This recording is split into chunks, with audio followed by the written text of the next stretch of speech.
حدثنا ابن مقاتل قال أخبرنا عبد الله قال أخبرنا أبو بكر بن عثمان ابن سهل بن حنيف عن أبي أمامة بن سهل بن حنيف قال: سمعت معاوية بن أبي سفيان وهو جالس على المنبر أذن المؤذن قال: الله أكبر الله أكبر.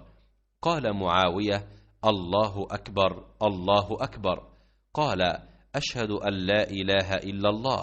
فقال معاوية: وأنا. فقال: أشهد أن محمد رسول الله. فقال معاوية: وأنا. فلما انقضى التأذين قال: يا أيها الناس، إني سمعت رسول الله صلى الله عليه وسلم على هذا المجلس حين أذن المؤذن يقول: ما سمعتم مني من مقالتي. अबू उमामा बिन सहल बिन हनीफ ने कहा, मैंने मुआविया बिन अबी सुफियान रदियल्लाहु अन्हु को देखा। आप मिंबर पर बैठे, मुअज्जिन ने अजान दी, अल्लाहु अकबर अल्लाहु अकबर। मुआविया रदियल्लाहु अन्हु ने जवाब दिया, अल्लाहु अकबर अल्लाहु अकबर। मुअज्जिन ने कहा, अशहदु अन ला इलाहा इल्लल्लाह।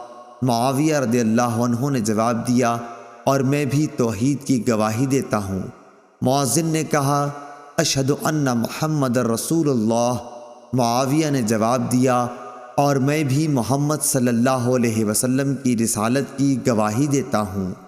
जब मुअज्जिन अजान कह चुका तो आपने कहा, हाज़रीन, मैंने रसूलुल्लाह सल्लल्लाहु अलैहि वसल्लम से सुना, इसी जगह यानी मिंबर पर आप बैठे थे।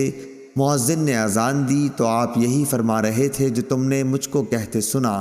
सही बुखारी हदीस नंबर 914।